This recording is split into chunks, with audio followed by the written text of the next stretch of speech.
And we're live. Nice, thanks. You took that over from me this time. Does it tell? Yeah, it tells me. Well, I feel like an idiot now because I've said that out loud, and I've just assumed the other person can't see that I clicked the button. So you learn something new every day. I just wanted to steal that from you. Yeah, well, you did wonderfully. All right. Well, do you want to just introduce yourself and tell a little bit about what you do? Sure. My name is Will Saunders. I am a photographer here in Salt Lake City currently.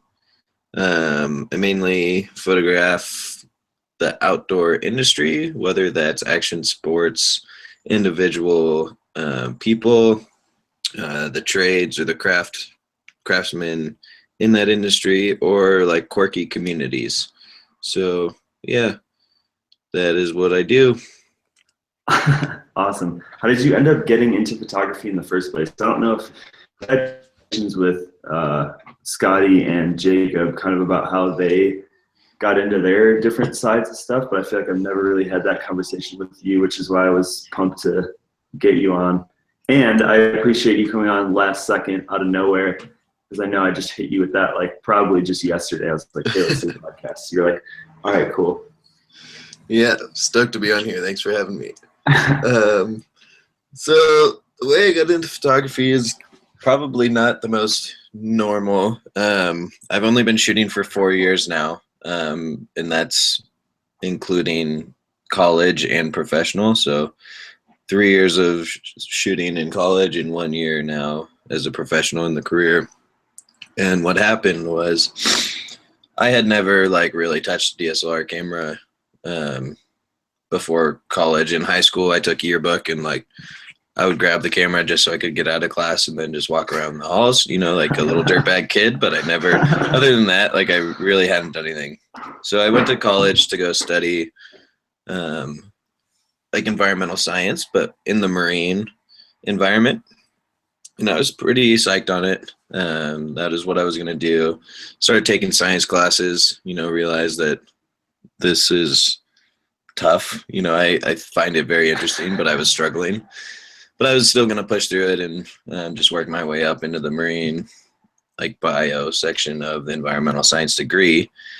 And at the end of my spring term of freshman year, there was a freshman seminar, which means it's a class only for freshmen, and it's like a smaller, more specific class, and it was an adventure writing class. I was like, oh, this could be like a cool class for me to take. I'm not the best writer, but it maybe is like a journalistic style of writing that I could tell like when I'm on, you know, my outdoor excursions of some sort. And so I started taking that class, and even before I took the class, I sent in a little like resume because it was kind of like a competitive class because they only allowed a certain amount of people. So I gave in like my background of my adventure history, you would call it, and how I was a river guide straight out of high school, or no, in high school even, you know, my climbing background, all this stuff that I had done, which had seemed like fairly, you know, normal for me and fun. But it grabbed the professor's attention. And so when I emailed that to him, he emailed me back. I had never met this professor before, right? I'm just trying to get into this class. And he emails me back, come see me, and gave me his office hours right below. And I was like, fuck, dude, did I do something wrong already? It was super freaked me out. I was like, man, I haven't been doing office hours yet. I'm a freshman, you know, like I didn't even know what this shit is. So I walk in, I was like, okay, I'll be there tomorrow. I had no idea that he never responded. And so I came into his office hours, and it's this big, like gray-haired guy with a skull ring on his finger. And he's got this big old mustache. And he's sitting in this chair, and I knock on it. I'm like, hey, are you Dan? And he's like, yeah, who are you? You know? And I was like, I'm Will. You told me to come in. I'm trying to get into your adventure writing class. And he's like, oh, yeah, sit down. I was like, fuck, okay. So I'm sitting down, and he just kind of starts talking about what I had done. And he curses like a pirate. Literally every other word he says is a curse word. And I'm like, again, this like really young kid trying to figure out my life. And so he kind of starts getting into, he's like, what are you doing in school right now? Or like, what do you want to do? And I was like, well, marine environmental science is kind of one of my passions. I think I'd like to do that. And he's honestly, he straight up was like, what the fuck are you going to do with that? And I was like, man, I don't know, save the fish. You know, who knows? I didn't really know. You know, I had no idea what I was going to do with that. I just thought it was, you know, a career path that I would figure out as I went. And he's like, well, you kind of sent me your background, and I don't really know you too well, but have you ever thought about doing photojournalism? And I was like, no, that's kind of like, you know, that dream job that's kind of far out of reach that you kind of think of, and no one really, I don't know, I have never even picked up a camera. It's not really, I haven't thought about it. And he's like, well, that's what I did for, I think it was like 40 years. He's like, I was an adventure photojournalist. I've been to the top of Everest. I've been to Papua New Guinea and hung out with cannibals. And I was like, whoa, this is dope. And he showed me his portfolio with all of his like slides from back in the day. And he's like, you know, I don't know too much about you, but I think you would be a solid photojournalist. And if you're willing to switch, you know, majors right now, I'll take you under my wing and we're going to turn you into a photojournalist. And I was like, whoa, you know, I don't even know who you are. I don't know what's going on. I've never even picked up a camera. So let me like call friends and family, you know, before I make this like huge turn of events and see what they say. So I called, you know, my parents and some other people, and they're like, this is kind of strange, but you know, if a professor's gonna take you under the wing and like really guide you, there's no reason you should not do it. So starting sophomore year, I switched over to journalism program. I got my first camera, access to a camera, and immediately was addicted. Like it was insane. I have no idea how he knew. His name is Dan Morrison, and that guy somehow knew that I was gonna love it, because since then, you know, like all of college, he was one of my best buds. Dan was. I would be in his office at least once a day, just hanging out, talking, and go to his house on the weekends, and we'd go out and shoot whatever, and yeah, still stay in touch with him.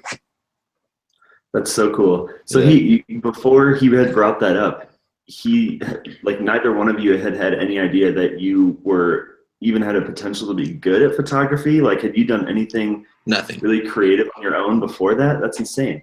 Absolutely nothing. It was so strange. Like that, it literally, like, I walked out of that room after he had sat me down and showed me all this shit, and I was like, what does he think? Like, how does he know that this would be anywhat of a good idea? There's no showing anything of that other than, I don't know. He just had this, I email him all the time. I was like, why did you do that? I don't get it. How did you know? And he just kind of laughs. It's kind of funny. So That's yeah. awesome. Has he done that with anybody else either before or since then? Like, have you met anybody else that's gotten into a similar type of thing with him? I know he really does like to push the photojournalism side, and he tries to get, you know, he's excited to get students on board and teach them, because that's his passion and that's his love. It seems like every couple of years he definitely does pick out like these little, I don't know, these Golden child. little golden children. Yeah, that he just like picks out and forms them. Yeah, So cool. no, it's awesome.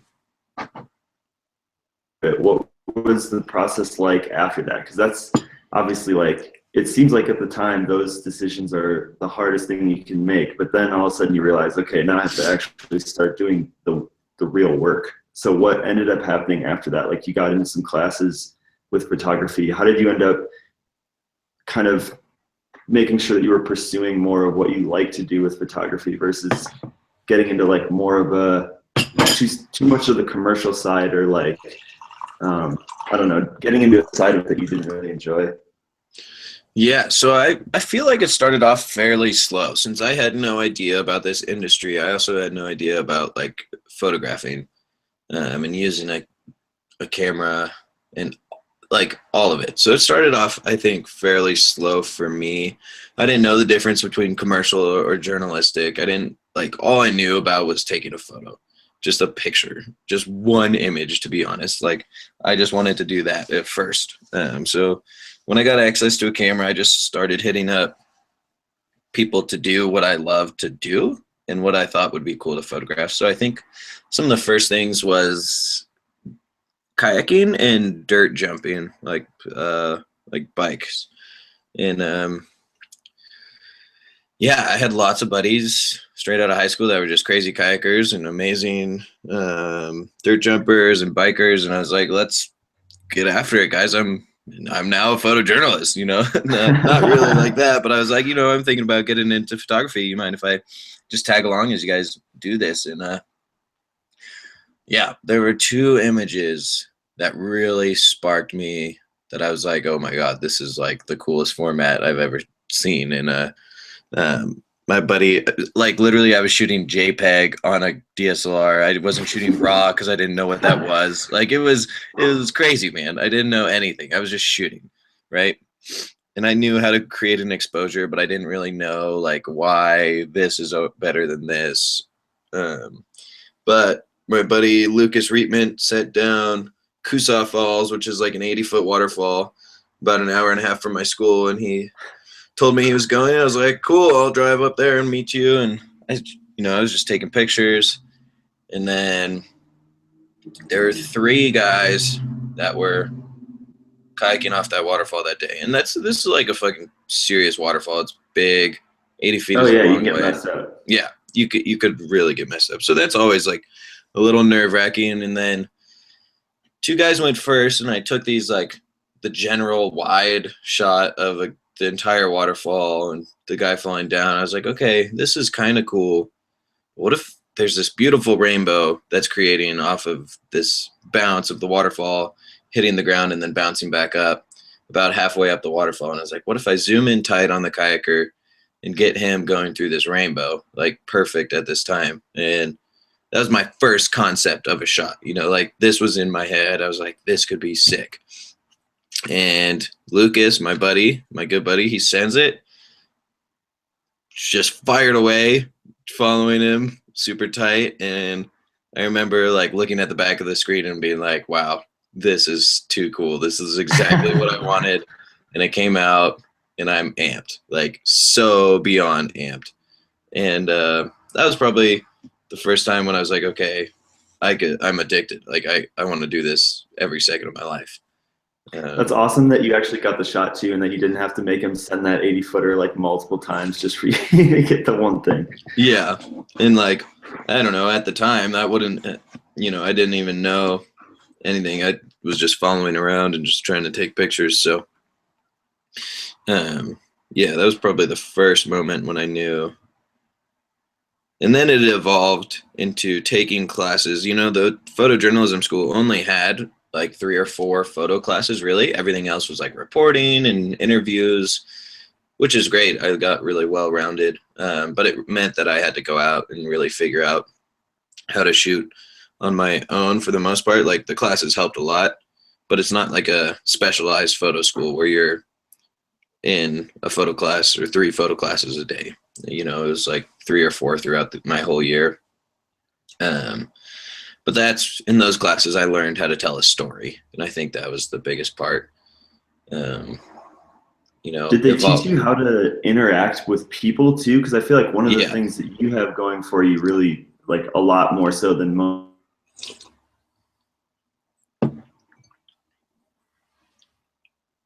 Uh-oh. How to, have those conversations the right way and go into a situation where not know to somebody's personality, but in a way where you interact with people and connection with them so that you're getting what you need and they're happy. Because there's a lot of times where I feel like there's people where their personalities will clash. Totally. And they don't necessarily know how to get over that. Yeah, I mean, so one of my other professors, Torsten, I was so fortunate to like have the coolest professors that really were my mentors and some of my best friends, and I would hang out with them just as much as I'd hang out with like some of my college buddies. And so Torsten, he's like one of the best photojournalists, and he was the one who really cranked down story into my mind, and he taught me how to interact. I mean, there's a mix. Like, I think it's your personality that is gonna show how you interact with people, like in a genuine way. Um, I find myself to be fairly empathetic, um, and personable, and always trying to relate, like put myself in someone else's shoes, and never be, at least in a journalistic or storytelling way, like, I'm not here for myself really. I'm here to tell your story. So I'm not going to try and butt heads or, form anything, any story, because you are the story and it's naturally going to happen. And that's beautiful. I don't need to like try and come up with something beautiful because it's just life and that'll come together. So, yeah, I mean, in the journalism school, we definitely learned how to interview and like interact, with your subject. But for the most part, it's just being able to read someone. And I think that came from like my river guiding experience, being around clients all the time and living on the river for anywhere from 1 to 6 days. And you can't butt heads with someone 6 days on the river. So you just have to like understand who they are as a person and go along with that, whether it's good or bad. Definitely. So to back up real quick, before you get to the second story that you were about to get to, before I so rudely interrupted, how did you end up getting into more of the outdoor side of stuff to begin with? Was it because you had grown up in Sisters or in Southern Oregon in general, and like you were just kind of more exposed to that type of stuff? Yeah, I think so. I'm kind of a mutt as far as where I grew up. I was born in Colorado, right outside of Denver in the mountains, lived there for 7 years or so. Then I moved to California with my family, like San Diego area. So that's where I got my beach, like ocean, fell in love with the ocean, and lived there for like, I think 4 or 5 years, and then moved to this tiny little town of Sisters, Oregon, which was crazy coming from San Diego to this town of 2,000 people in the middle of Oregon, which I had like never heard of, ever been to. And I would say like, I definitely love the outdoors, but in Colorado, it was mainly, I was like really big into skating when I was a little kid. Like I would do that shit until literally beyond sunset. And like living in California, that's kind of like what you did. You'd skate or surf. Even all the little kids did. It was crazy. And then when I made it to Sisters, I definitely was able to like meet some kids there that were into skating, which was cool. And then I got into like dirt biking out there, and then I got into like, then the climbing opened up to me. I learned about climbing, which was like the first time I had gotten into that, which was so sick. And then I learned about mountaineering because there were these big, like the Three Sisters are right there, and Broken Top and all these cool mountains in Mount Hood. And so I realized, and fly fishing was a big one. My stepdad, was a big fly fisherman, and he got me into that. And so, yeah, living in this small town started to open my eyes to like all these sports in the outdoor world. And I like team sports were always fun for me, but it was never something I was like stoked on. It was more like, I'm going to go to team sports practice, whether that's soccer or whatever, because I have like 5 of my good buddies are playing and we can just fuck around all practice. Right. It was never like something I was psyched on to like make myself better, like anything like that. So I really, once I got in the groove of things in high school, it was probably like sophomore year, I was like, you know what? I love this like outdoor industry. I'm going to like climb full time. And I like climbed summer, fall, and winter. Like that's what I did every day after school. And then in the springtime, I played lacrosse. But other than that, I was like, you know, dedicated to getting outside. And yeah, I think growing up in that small town, it's very like an outdoor community. So I think that boosted it for sure. Yeah, and I remember like I hadn't been around. I'd only been to Bend maybe like before we went down there for that unscripted shoot. Yeah. And I just remember being blown away by the views from that little like butte that we were on. Yeah. When like half of that meteor shower was coming over. It's just such a sick spot because you could see so far. I forgot about that. That was sick. Yeah, well, you forgot about it because that's where you lived for a while, I bet. Yeah. But yeah, so okay, so then after you got all into the outdoor side of stuff, you got the camera, started messing around a little bit more, then you hit the wall. What was the one that you were about to talk about? You kind of broke up there. Was it what's sorry? What was the second story that you were going to talk about after the waterfall? Oh yeah, so there was one other photo, and this is again like this is before I knew what storytelling was. This is just like purely trying to create beautiful images and through my eyes and what I thought was a beautiful image or what like has inspired me based off of like other professionals in the field. And so my friend Trevor Ford, he's this insanely talented human being just in general, skiing, biking, education. He plays the bass. Like the guy is insane. And yeah, I told him about the camera thing. He's like, cool, well, I'm gonna go bike over in Bend at the Lair, which is this like crazy cool dirt jumping track.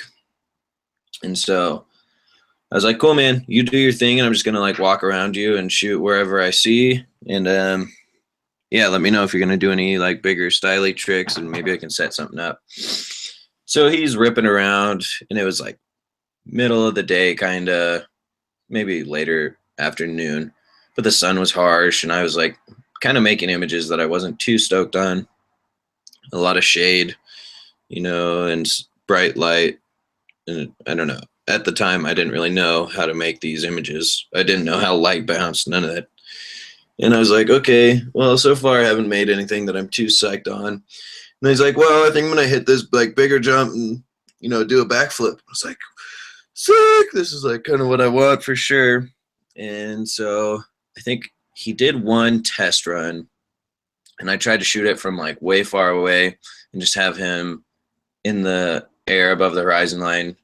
And he like, I think he blended in too much. It was either too wide, too far away. And I was like, okay, well, let's go close, but with a wide lens. And at the time I was literally using like the kit lens. It was a 24 to like, I don't know, 135. It was one of the crappiest lenses out there, but I don't know. At the time I didn't know what was going on and it worked for me.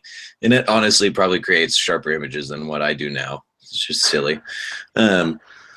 And so I found these yellow flowers, this like desert bloom. And I was like, man, I'm going to dive the camera deep into that and have the dirt jump peek out and have him backflipping. And yeah, he did it. I shot it somehow. Like two of the frames were like perfectly in focus right as he was doing the backflip. His fingers on the brake, like one little finger on the brake, it was just all perfect. And I was like, shit, this is sick. This is like, I am creating what I want, you know, like what I had in my mind, and I shot it and it came out and it's like so exciting. And so, yeah, that was probably the other individual photo where I was like, okay, I love this. I want to keep doing this. But yeah, it evolved quickly from there. You know, like all I could do was just stop. I couldn't stop thinking about it. I wake up every morning like, oh, this would be a sick idea, or this would be a cool idea. Yeah. That's awesome. So then it sounds like you were just so into it that you really didn't ever look back. Like, was it weird going from that transition of like what you thought you were doing when you first started taking classes to all of a sudden being in this like totally different thing? Because that's like, I feel like for a lot of people, that's kind of a big jump to just take that quickly and like go full like balls deep in, you know? Totally. It was a huge change. Like, and that's the first time I've ever actually thought about that, to be honest. Cause like I honestly didn't look back a second, which is so weird because I came out of like basically 4 years of high school thinking that I was gonna be like marine bio environmental scientist. Like I was like so dead set on it. And it's true. Like the second I switched over, there wasn't ever a thought in my mind. Like not once, like, which is kind of crazy to think back. And that doesn't mean that I later on didn't try to photograph things that were like alongside the marine environment, because I definitely did that later on. So there's still that passion there. But I think I knew that the environmental science like career, I was not going to be able to make a difference doing that. You know, I think I would have ended up doing, I don't know, like a Forest Service job, cleaning bathrooms along trails or something. And the photo thing, I mean, it was unlike anything I've ever experienced, because I've, you know, climbing, rafting, all these things, like they're like some of my deepest passions, but it was never one of those things that cleared my head completely. Every time I put the camera up to my eyeball, whether I'm taking a picture of a wall, you know, or like the most epic shoot during sunset with, you know, professional athletes, whatever it is, the second the camera goes up into my eye, like my brain goes blank, which is like the weirdest feeling ever. But I don't think about anything that's going on except what's in front of the camera. And that's pretty cool. And I think I realized that and I was like, man, I need to feel that like more often. It's damn addicting. And I like that. So, yeah. I think they call that like the flow state or whatever, where you get into that little like mindset where nothing else matters and you're like so focused but also so not focused at the same time, that you're just like letting things happen. Yeah. And that's like insane to me that every time I put up a camera to my face, like I can get into that state, which is so exciting. And so, yeah, I think I realized that was happening, and I had never had anything in my life feel like that before. And so I just went with it 100% and didn't look back.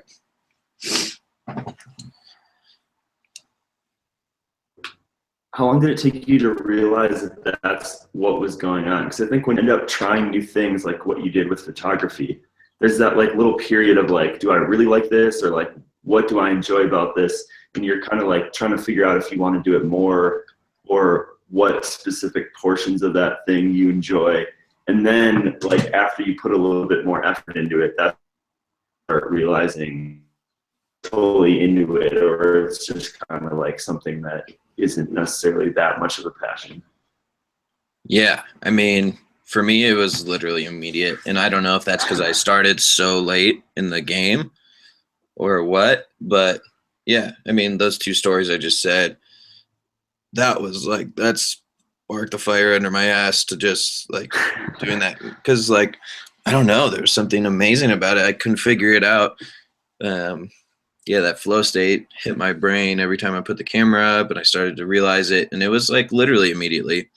And then the other thing I loved about it, so I was like always that kid that got bored of things like so easily, like insanely fast. It's not even funny.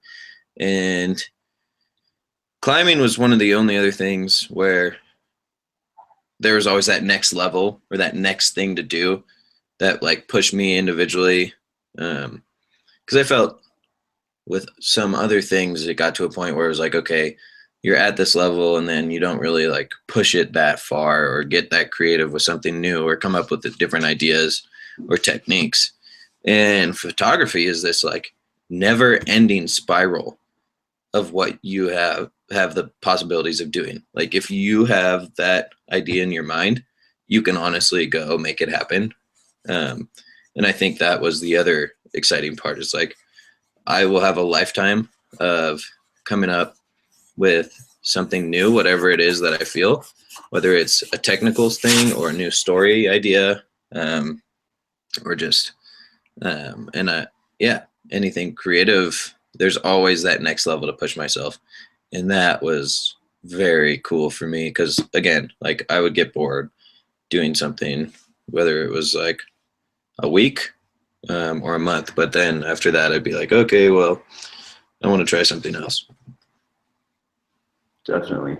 So what was, like, after you started getting into it a little bit more, what was the balance of like work that more for classes and work that you were doing more for yourself?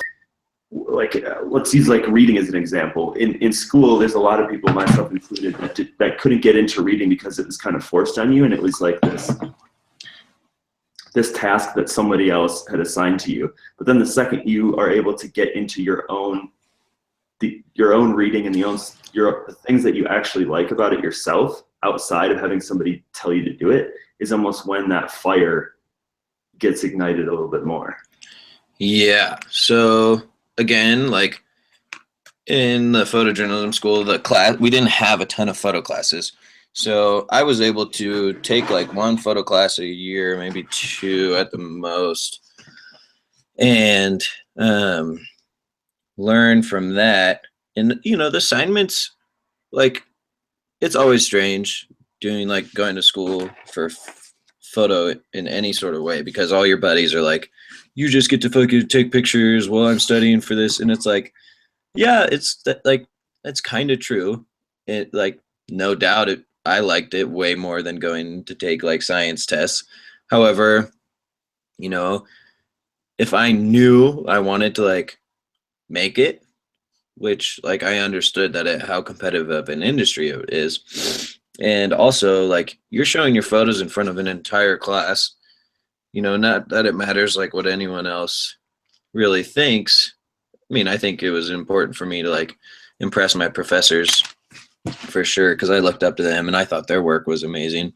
But you're showing like all your work in front of the class, you know, that week. You know, you have an assignment, you got to go shoot it, and then you show it in front of the class. And it's very obvious if you were the kid that like took advantage of taking this photo class, and you like for the assignment you needed to take portraits of people, like say it was 5 portraits with a 50mm lens, and it's so obvious, like, you know, you'd have kids turn in 5 portraits of, you know, their roommates' dogs, or like whatever, their roommates, right before class. And it was just like very apparent that they waited till the last minute, took these like portraits, didn't even think about it.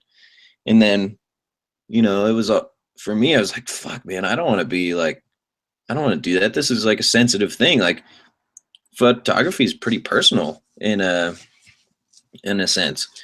And so I would always like really push to like try and come up with these portraits or an idea, whatever that was for shooting in class. So I'd like really put in this effort to go do it, whether, you know, that was all weekend long or during the week, or wait for like a beautiful sunset and go out and try and find something. So I don't really remember what the topic was. So pushing myself outside of class. And then, yeah, so I was always told to like, you know, find passion projects from my professor, Torsten. And so during school, when I had photo classes, I'd obviously like do all those assignments. And then I'd always come up with like, whether it was just like one little idea that I would work on, or it was a full story in general that I would work on. But I was constantly shooting, you know, and I lived with 4 boys in college in this house where like we were skating all over the house all the time, or whatever sort of debauchery. And I just like photographed everything. I saw the world as like my canvas. And I think that's good, because it like, you know, is always pushing me to look through that lens. And, you know, I started creating a story. I have like hundreds of images of all my roommates in college. And we were like roommates all 4 years. So it's this like beautiful little family of images. And I thought that was fun. It's like something I won't release for 20 years because it's like, you know, it's college and it's your roommates and things go on that like no one should know about until you're old. But, you know, I got to photograph those things in an intimate way because those are like some of my best friends.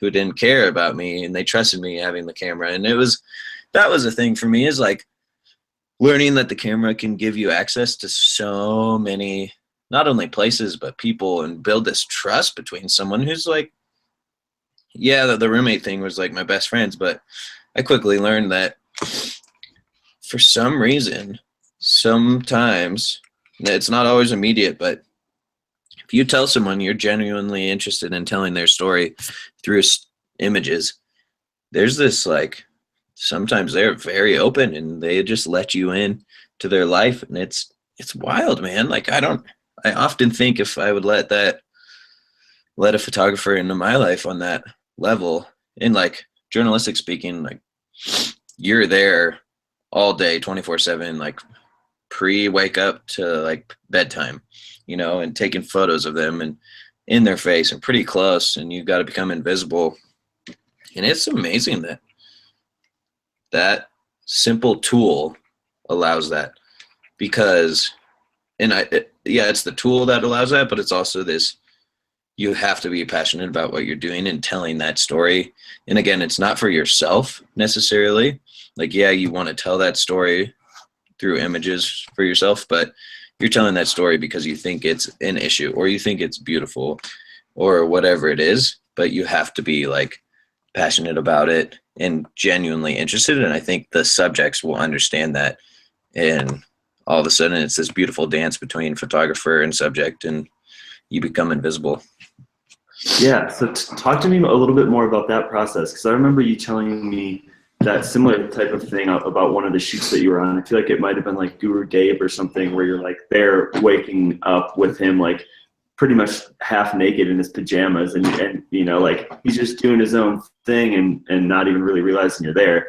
And I think about the same thing. Like, I think even I would have a hard time letting you into life to photograph me like that. And more of a personal thing on my end. Like, I don't like people being that close. So what is that like, dealing with different types of people? And like, is there a common thread between that process of starting out not knowing somebody and like developing that rapport enough where you're able to be a fly on the wall and not necessarily like thinking about the fact that you're photographing the very intimate moments of their life? Yeah, so let's see. I mean, it's an interesting, again, it's like a dance. And in the beginning, like, I don't even bring out the camera necessarily, right? I have it on me, but I'm not shooting when I first meet someone, or I'm like talking to someone about my idea and what I want to do.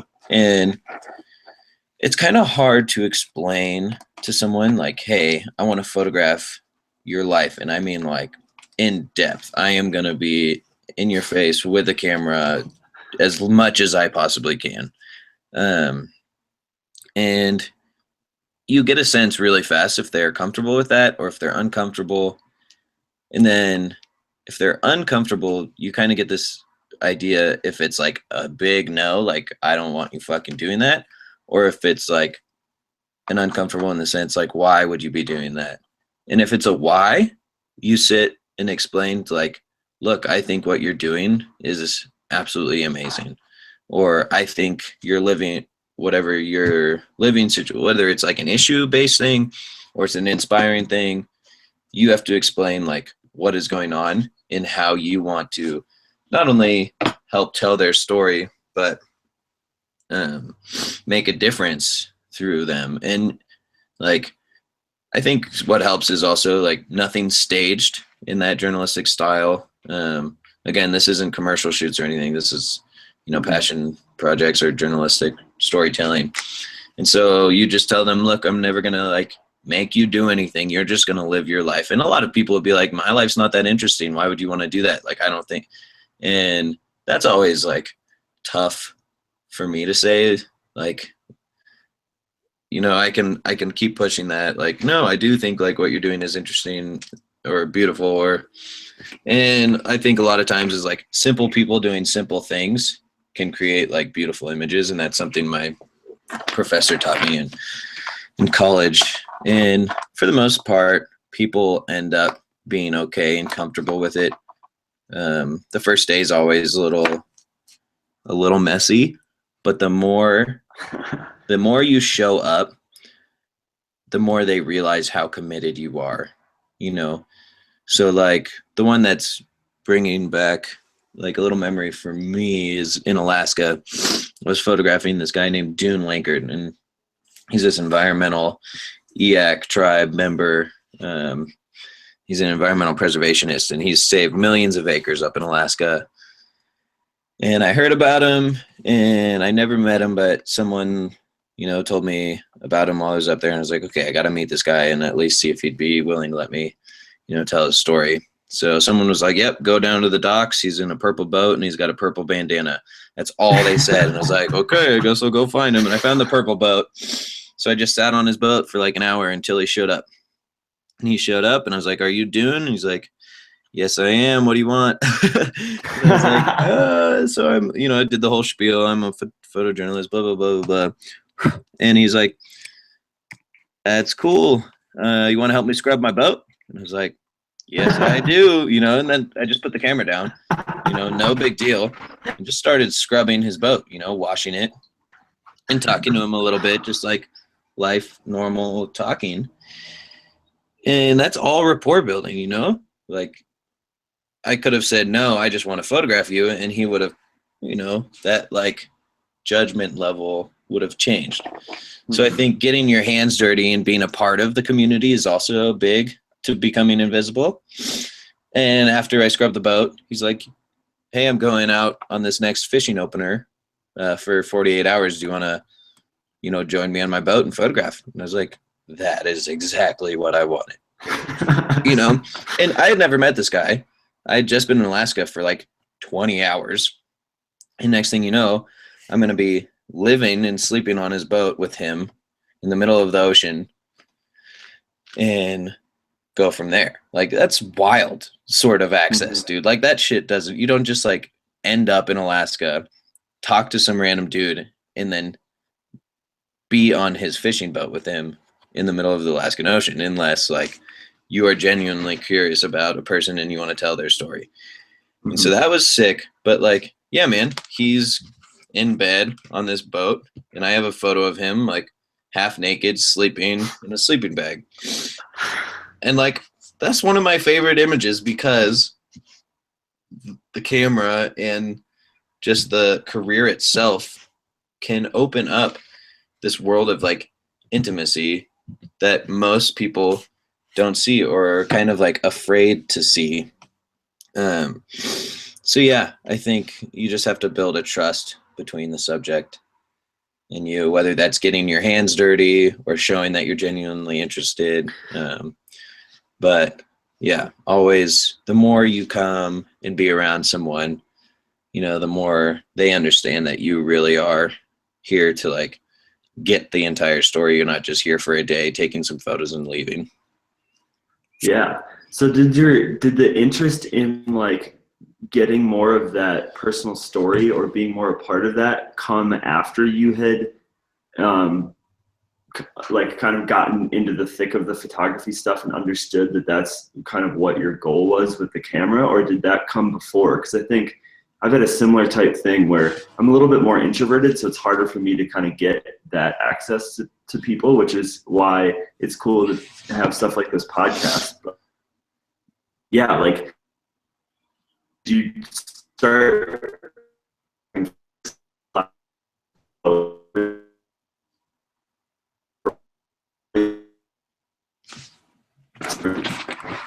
where they were? Hold on, you broke up quite a bit again. I'm gonna walk out. I can. I think it's my end. I'm gonna walk outside.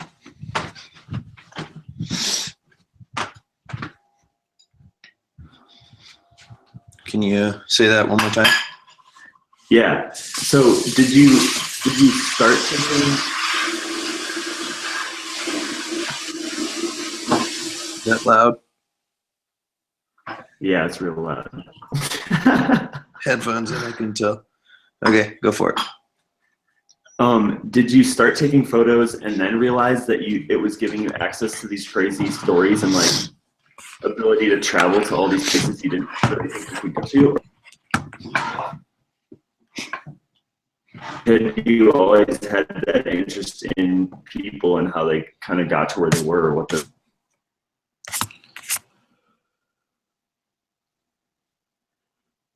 still there? You broke up again, but I think I got it.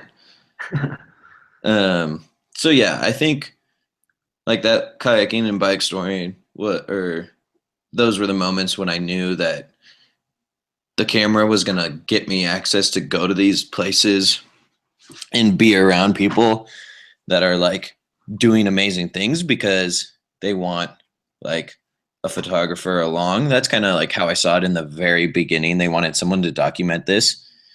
And that was just cool enough for me in general because, you know, I loved my kayaking buddies, but I was never a fucking good enough kayaker to go do that. There's no way, you know. But all of a sudden I have this camera and I could be along for the ride, you know, not necessarily going down with them, but still, you know, watching that all happen. And then as I progressed and my professor taught me storytelling, you know, then I figured out that it was that like genuine curiosity of a person's life that hit me. And then I realized like I can have people completely open up to me because I am genuinely interested in their story.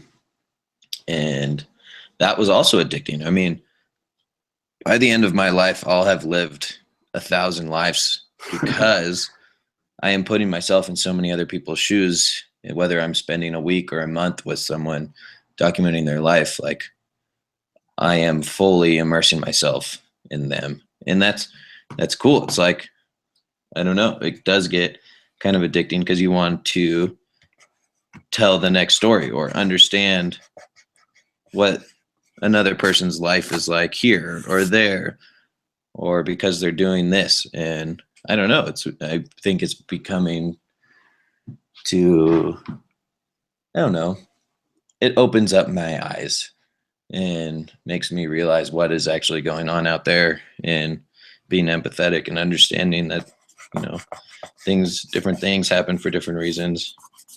And it's pretty cool to be able to witness that like firsthand in so many different ways.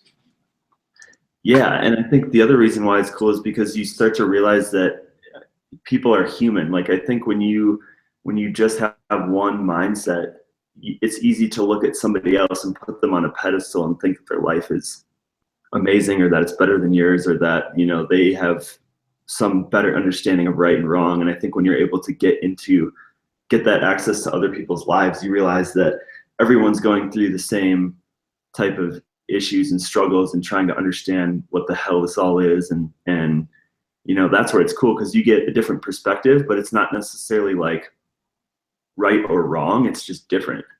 And then that's when you kind of like start to go, okay. And then, you know, like this other person has a different outlook and like, what does this other person think that might be closer away from you're trying to cover?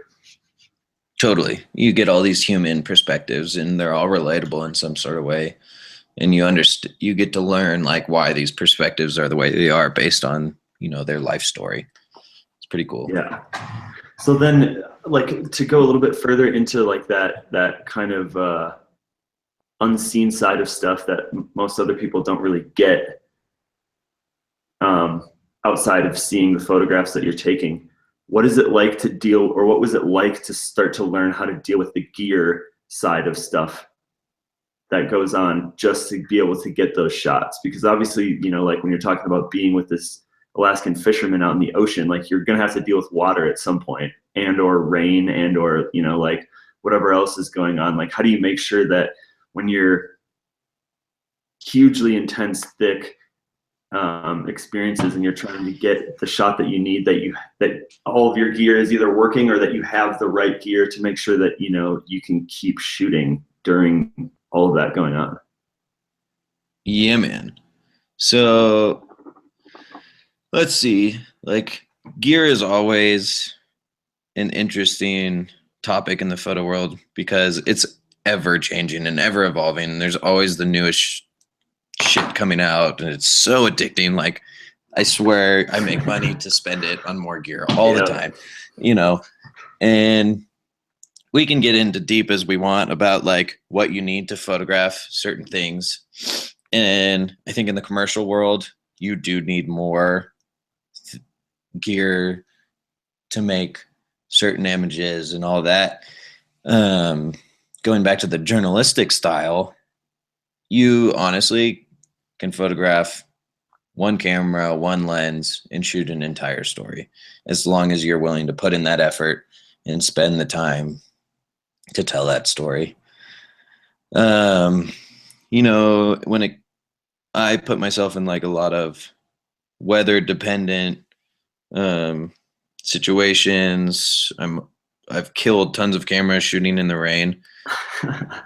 When it comes down to it, it's just like coming up with like simple ideas, like putting a trash bag over your camera and cutting a hole just enough for the lens, and then shooting with the trash bag over the camera because it's downpouring in Alaska. That's like kind of the dirtbag way to do it. If I'm trying to photograph in the actual water, yeah, there's like underwater housings and stuff, which, you know, is an asset or another tool. But honestly, when I'm shooting and it's just a DSLR and a lens, or I usually shoot 2 DSLRs and 2 different lenses. So I have like quick wide and quick tight. Like, my college roommate has always said, they're tools, not jewels. He would always say that about like his car, you know, because I was like, dude, your car's beat the fuck up. Like, get it together. And he's like, it's a tool, not a jewel, baby, you know. And I was like, okay, I guess that's kind of true. And like, same thing goes with the camera. It's just a camera, you know, like as much as it's kind of like when you first start out, it's like this precious, like sneakers head's like brand new pair of shoes, but it's just a camera and it's there to document, just like a hammer is there to swing to hit a nail. So no matter what is going on, like you're photographing until the camera dies, basically, which happened in Alaska once or twice. But then, yeah, I mean, we can dive as deep as we want into the gear side of things, you know, like in the commercial world, I bring tons of lenses, 2 cameras, you know, so I have like every sort of angle of what I need. I mainly shoot, you know, with ambient light. The external lighting, my competency isn't as there as much, unless I like really plan things out. So in the moment, I don't really bring that out as much unless I see really what's going on, or just to enhance an image a little bit, but that's not usually my main source. So yeah, for the most part, it's just a camera and lenses, and that's all in like your creative vision. And again, it comes back down to like, is it a journalistic story that you're telling, or is this a commercial shoot? Which, like, when I shoot commercially, it's a mix between, I try and mix journalistic storytelling with that commercial style of advertising. But as far as gear, like, I keep it fairly simple. I think, you know, as I'm starting to grow, I'd like to get into more like strobes and studio, or bringing strobe / studio style feel into the outdoor industry. But again, that takes like, whether it's an assistant or friends or buddies willing to like help, because you got all these light stands and lights and the wind is blowing and you need someone to hold that shit so it doesn't fall, and all that. Just make Jacob do it. He's done it before. Yeah. I'll make you do it. I'm glad that you do it. What? I do if I could go on more sick shoots, because I had some withdrawals and stuff because we had so much cool stuff going on in such a short period of time. Dude, yeah, we watched the Carabiner Coffee video last night. Jacob put it on, and I was like, fuck, man. That was like a sick.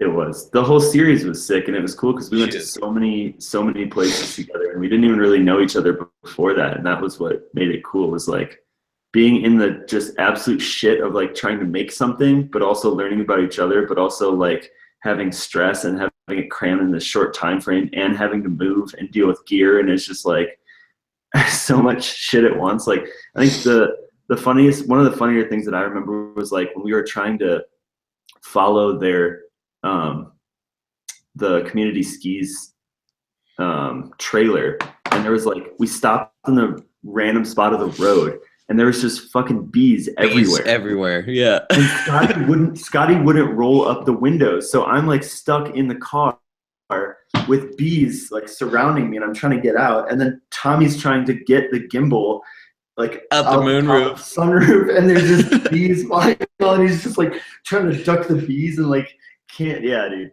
That was like the most chaotic shoot, and like in the moment it was almost like too chaotic and stressful in my own mind, I think, because it was like one of our first commercial shoots. But now looking back, like it was so fun, and I think we did it with style and like good attitudes, and yeah, it was really cool. I'm excited for more. Yeah, I slept in tires. So. Yeah, you killed it. Remember our room in New York City? I still have that photo of like all of us beat the shit. I love that photo. That's that photo, and then the couple that you took of me like waking up out of that tire is probably some of my favorites, because it's just like back to what you were talking about before. It's like that behind the scenes shit that like not a lot of people get, where you're like, oh yeah, we interviewed Gaz when there was like 6 of us in this hotel room with all of our shit spewing out all over, and like nobody, like in the audio of that interview, you can hear me snoring twice, and Jacob is just like, Nick, because I'm like, I couldn't stay awake. I could not stay awake. Yeah, like it's very interesting, this creative field that we're in, you know, just it's strange. And it's so addicting because it's like so that were super pissed off in the moment or like couldn't handle it. Stories that you'll ever tell. Yeah, it's really true. Like, and that's in the end, like commercial work is really cool because, you know, you get to be creative and come up with these wild ideas. But in the end, like things that happen in real life every day, unplanned, are like the most beautiful things. And yeah, you can't recreate some of those. Yeah, so how do you, on that same topic, how do you end up dealing with the mental side of stuff on shoots in the outdoors when, you know, like the weather goes wrong, or like the talent isn't necessarily like in the greatest mindset, or like the light isn't cooperating, like you need to get somewhere else? How do you end up dealing with that? Because it sounds like from what you were talking about with the gear is kind of like a secondary thing to help you get the shot that you need. But the mental thing sounds like it's more of like what takes.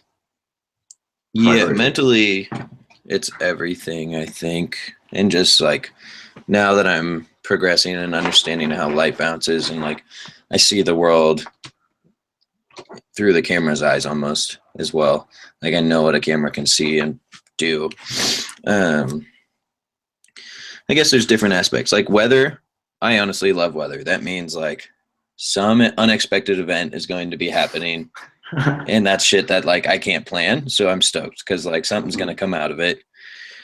And like as long as I somewhat take care of my gear, it'll all be fine because the cameras these days are pretty weatherproof. It is hard when the subject is not stoked, and like honestly, like they're either stoked or they're not, and if they're not stoked, you're survival shooting, you're shooting to get the job done. When an athlete or a subject is stoked, you're working together, and that means you're collaborating, and collaboration is like always huge in the creative world, right? Like things are so much stronger if they're like if you're working together or working with someone else, whether that's like the photographer and the subject, or you know, filmmaking and the entire like crew on set. If everyone's stoked on set and like trying to have input and make something beautiful, it'll come together. So, you know, like you always try and go out and shoot with people who are stoked. And like if an athlete's fired up to go make some images, like you couldn't ask for anything more, because they're going to be like pushing themselves. They're going to be working with you, and they know what they like to see. And so that's always exciting. Well, let's start to kind of like wrap things up here a little bit. What's next for you? Like, what are you focusing on now? What are you trying to, like, where are you trying to go in the immediate future with photography? Yeah, so I'm currently 23 years old, living in Salt Lake City, working with the Locals Project, which was a pretty cool opportunity for me. They called me up before they were even an agency. I guess we were like starting it. But I was in college, you know, sitting on the couch trying to come up with my next thing or figure out what I was going to do after school. And they called me up to be their lead photographer.